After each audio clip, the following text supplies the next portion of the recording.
जय हिंद दोस्तों। यूपीटीपीएससी पेट 2025 का आंसर की जारी कर दिया गया है और मैं यह उम्मीद करता हूं कि आप सभी लोगों ने अपने आंसर की का मिलान कर लिया होगा। इस समय आप सभी के मन में बहुत सारे सवाल आ रहे होंगे और इसमें सबसे पहला सवाल यही होगा कि आपका एग्जाम जो 4 शिफ्ट में कंडक्ट हुआ है, इसमें हार्ड शिफ्ट कौन सा है, इजी शिफ्ट कौन सा है, किस शिफ्ट को कितना नॉर्मलाइजेशन में फायदा मिलने वाला है और किस शिफ्ट के नॉर्मलाइजेशन में नंबर आपके कम हो जाएंगे। उसके साथ साथ आपका इस बार पेट 2025 में 1 परसेंटाइल में कितने बच्चे उपलब्ध होंगे और सबसे महत्वपूर्ण सवाल यही होगा आप सभी के मन में कि पेट 2025 से कौन कौन सी वैकेंसी हमको देखने के लिए मिल सकती है और कितने पदों पे यह वैकेंसी आने वाली है। क्या पेट 2025 भी स्पेशल वाले बच्चों के लिए होगा या पेट 2025 में अच्छी खासी वैकेंसी देखने के लिए मिल सकती है। अब जब वैकेंसी आएगी लेखपाल की, लोअर की, एसओ की, वीडियो की, जूनियर असिस्टेंट की, स्टेनो की, तो इसमें आपका पेट का कट ऑफ कितना हो सकता है, आपका स्कोर कितना हो, तो आप इसमें पेट मेंस के लिए क्वालिफाई हो जाएंगे। आज की इस वीडियो में मैं इन सभी टॉपिक के विषय में आप सबसे बात करने वाला हूं। मैं उम्मीद करता हूं कि आप सभी लोग इस वीडियो को लास्ट तक अवश्य देखेंगे। दोस्तों, जैसा कि आप सबको पता होगा, पेट 2025 का एग्जाम जो हुआ था वो 4 शिफ्ट में कंडक्ट हुआ था। अब जब 4 शिफ्ट में कोई भी एग्जाम कंडक्ट हुआ है तो जाहिर सी बात है इसमें नॉर्मलाइजेशन होगा, लेकिन अभी तक बच्चों को ये नहीं पता है कि कौन सा शिफ्ट हार्ड था, कौन सा शिफ्ट इजी था, किस शिफ्ट में कितना नॉर्मलाइजेशन होगा। तो मैं आपको एक बात बता दूं कि इस बार जो भी आपके एग्जाम में 4 शिफ्ट में कंडक्ट हुआ है आपका एग्जाम, इसमें चारों शिफ्ट में जो आपका पेपर का लेवल था वो बिल्कुल समान रखा गया था। एक या दो प्रश्न को छोड़ दें तो लगभग पेपर आपका समान था। अगर हम 6 सितंबर के फर्स्ट शिफ्ट की बात करें तो इसमें आप पेपर का लेवल थोड़ा सा हाई मान सकते हैं, क्योंकि ये आपका पहला शिफ्ट था। बच्चों को बिल्कुल भी अनुमान नहीं था किस तरह के प्रश्न पूछे जाएंगे, पेपर का लेवल हाई रहेगा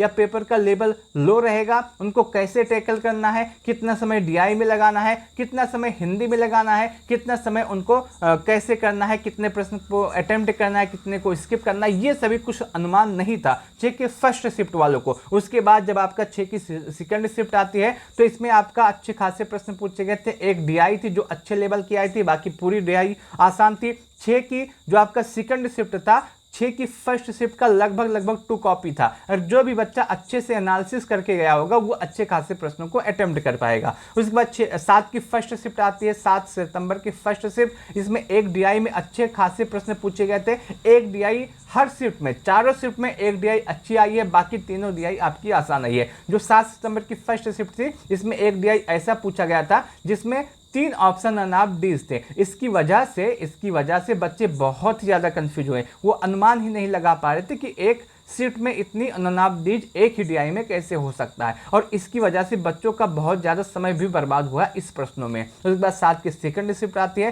जिसमें करंट अफेयर के अच्छे खासे प्रश्न पूछे गए थे। एक डीआई बहुत ही अच्छे लेवल की आई थी। तो अगर हम ओवरऑल बात करें तो आपका जो चारों शिफ्ट कंडक्ट हुआ है इसमें पेपर का लेवल थोड़ा सा लगभग समान रहा है, बहुत ज़्यादा अंतर नहीं रहा है। एक या दो प्रश्नों को छोड़ दे तो बिल्कुल भी अंतर नहीं रहा है। तो अभी के हिसाब से आप कह सकते हैं कि नॉर्मलाइजेशन में जो फायदा होगा ये हो सकता है कि 6 की फर्स्ट शिफ्ट को ज्यादा नॉर्मलाइजेशन में फायदा हो, और इस बार नॉर्मलाइजेशन बिल्कुल भी ज्यादा नहीं होगा। मुश्किल 1 नंबर या 2 नंबर का नॉर्मलाइजेशन होगा, बहुत ज्यादा हद होता है तब 1 या 2 नंबर का नॉर्मलाइजेशन होगा, इससे ज्यादा नॉर्मलाइजेशन नहीं होगा, क्योंकि इस बार पेपर का जो लेवल रहा है वो लगभग समान रखा गया है।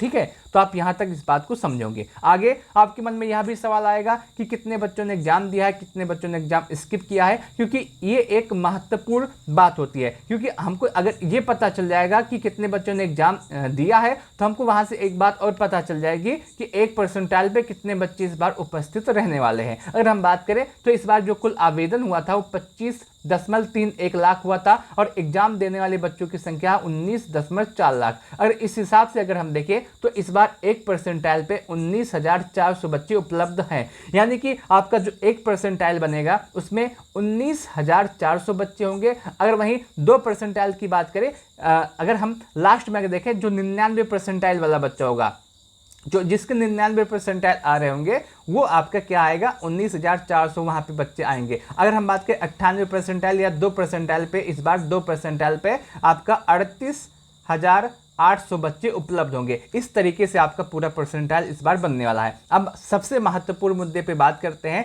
कि पेट 2025 से कौन कौन सी वैकेंसी हमको देखने के लिए मिलेगी और कितने पदों पे आपकी वैकेंसी हो सकती है। तो पेट 2025 से सबसे बड़ी वैकेंसी और सबसे पहली वैकेंसी आपको लेखपाल की देखने के लिए मिलेगी और इसमें पदों की संख्या लगभग 8 से 9 हजार के आसपास हो सकती है। उसके बाद आपकी लोअर की भर्ती आएगी, एएसओ की भर्ती आएगी, वीडियो की भर्ती आपको देखने के लिए मिलेगी पेट 2025 से, जेई की वैकेंसी आएगी, स्टेनो की लगभग 900 पदों पे आपकी वैकेंसी आने वाली है, जूनियर असिस्टेंट की एक भर्ती और आएगी, एक आपको पता होगा 1262 वाला फाइनल हुआ है, एक आपका 5512 वाला एग्जाम कंडक्ट हुआ है, एक वैकेंसी आपकी 3000 की है, वो भी आपका अभी शॉर्टलिस्ट नोटिस नहीं आया है, और एक भर्ती आपको पेट 2025 से भी देखने के लिए मिलेगी। और उसके साथ साथ एक एसजीटीए की वैकेंसी आएगी, असिस्टेंट बोरिंग टेक्नीशियन की एक भर्ती आएगी। उसके बाद आपका मेडिकल डिपार्टमेंट में कुछ वैकेंसी हो सकती हैं, एलोपैथ फार्मासिस्ट मोस्ट इंपॉर्टेंट आपकी ये भर्ती देखने के लिए मिल सकती है, एलोपैथ फार्मासिस्ट जो आपकी है, और उसके साथ साथ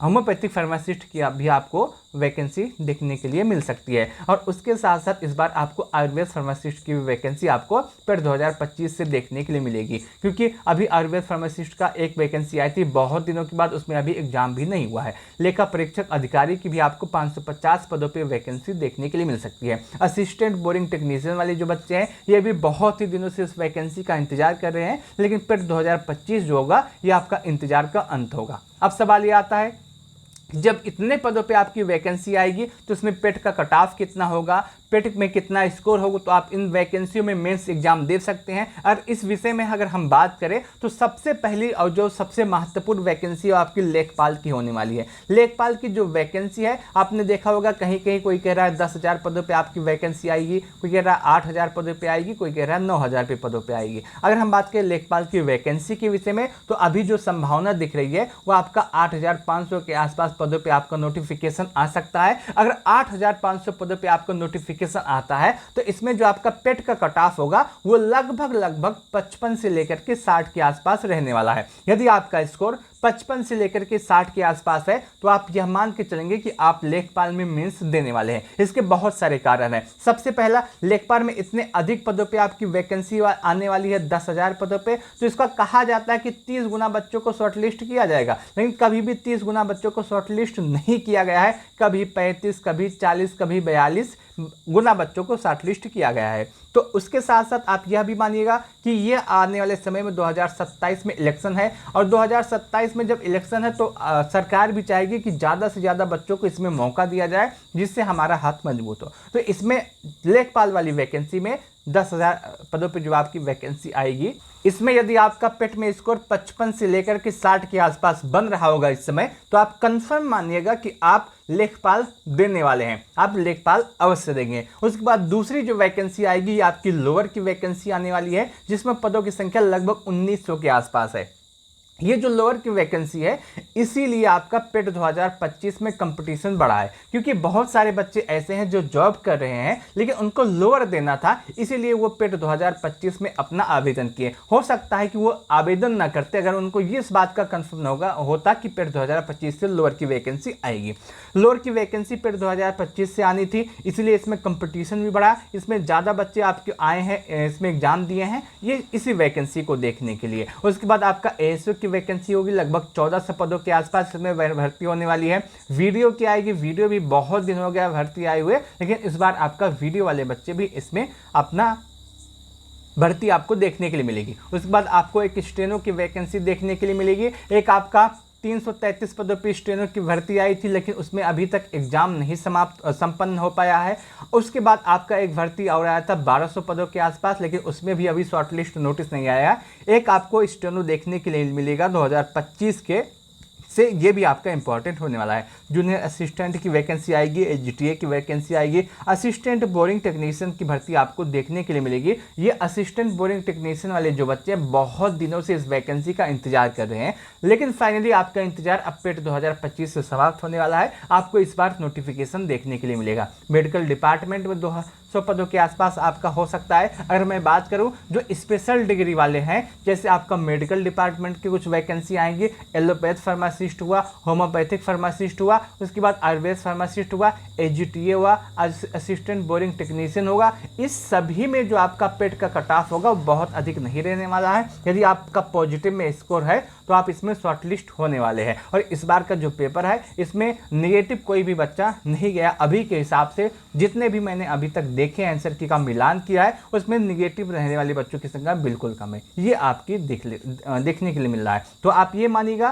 कि यदि आपको असिस्टेंट बोरिंग टेक्नीशियन देना है, मेडिकल डिपार्टमेंट की वैकेंसी देखनी है, फार्मासिस्ट वैकेंसी आपको देखनी है, एजीटीए की वैकेंसी आपको देखनी है, अगर आपका स्कोर पॉजिटिव में है तो आप इसमें शॉर्टलिस्ट अवश्य हो जाएंगे। आपको बिल्कुल भी परेशान नहीं होना है। जो लेखपाल वाले बच्चे हैं, जो लोअर वाले बच्चे हैं, जो वीडियो वाले बच्चे हैं, जो स्टेनो वाले बच्चे हैं, जो जूनियर असिस्टेंट वाले बच्चे हैं, जो जेई वाले बच्चे हैं, उसमें आपका कट ऑफ हो सकता है और कट ऑफ इस बात पर भी डिपेंड करेगा कि आपका पदों की संख्या कितनी हो सकती है। जितने ज़्यादा अधिक पद होंगे उतने गुना बच्चों को बुलाया जाएगा और उतने अधिक बच्चों को मौका मिलने वाला है। ठीक है, तो इसमें जो आपका कट ऑफ रहेगा इसको मैं बाद में बताऊंगा कि पदों की संख्या कितनी है, उसके बाद आपको कट ऑफ क्या होगा। अभी इसमें कट ऑफ का कोई भी मतलब नहीं है, तो आप इस बात को यहाँ तक समझोगे। ये सभी भर्ती आपको है जो आपको पेट 2025 से देखने के लिए मिलेगी। और उसके साथ साथ आप कमेंट में ज़रूर बताइएगा कि आपका स्कोर इस समय कितना बन रहा है, आपका शिफ्ट कौन सा है और उस शिफ्ट में आपका कितना स्कोर बन रहा है। आप कमेंट कैसे कर सकते हैं, आप कमेंट बॉक्स में जाएंगे, उसमें आप लिखेंगे कि आपका एग्जाम किस शिफ्ट में हुआ है। मान लेते हैं आपका एग्जाम 7 की सेकंड शिफ्ट में हुआ है तो आप 7 की सेकंड शिफ्ट लिखिएगा और उसके बाद लिखिएगा कि आपका स्कोर कितना बन रहा है। बस आप इतना लिख दीजिएगा। उसके बाद पूछिएगा कि आप किस वैकेंसी के लिए इंतजार कर रहे हैं, मैं आपको बताने का प्रयास करूंगा। उस स्कोर के साथ आने वाली भर्ती में आपका सिलेक्शन होगा या नहीं होगा, आप वो एग्जाम दे पाएंगे या नहीं दे पाएंगे। आप अपना स्कोर अवश्य लिखिएगा, तभी बताने में आसानी होगी। ठीक है, मैं उम्मीद करता हूं कि आपको यहां तक यह जानकारी अच्छी लगी होगी। एक सवाल और है, सभी बच्चे पूछते हैं कि इसका रिजल्ट कब तक आएगा। इसका जो रिजल्ट है ये आपका नवंबर लास्ट वीक में या फिर दिसंबर के फर्स्ट वीक में आ सकता है। आप इसको भी अभी मान के चलिएगा। तो अगर आपको यह वीडियो अच्छा लगा तो आप इस वीडियो को लाइक कीजिएगा, अपने दोस्तों के साथ अवश्य शेयर कीजिएगा और कमेंट में ज़रूर बताइएगा कि आप किस वैकेंसी के लिए इंतजार कर रहे थे और आप कौन सी वैकेंसी देखने वाले हैं, आपका स्कोर कितना है, मैं आपको बताने का प्रयास करूंगा। उस वैकेंसी के लिए आप शॉर्टलिस्ट होंगे या फिर नहीं। तो इस वीडियो को लास्ट तक देखने के लिए आप सभी का बहुत बहुत धन्यवाद।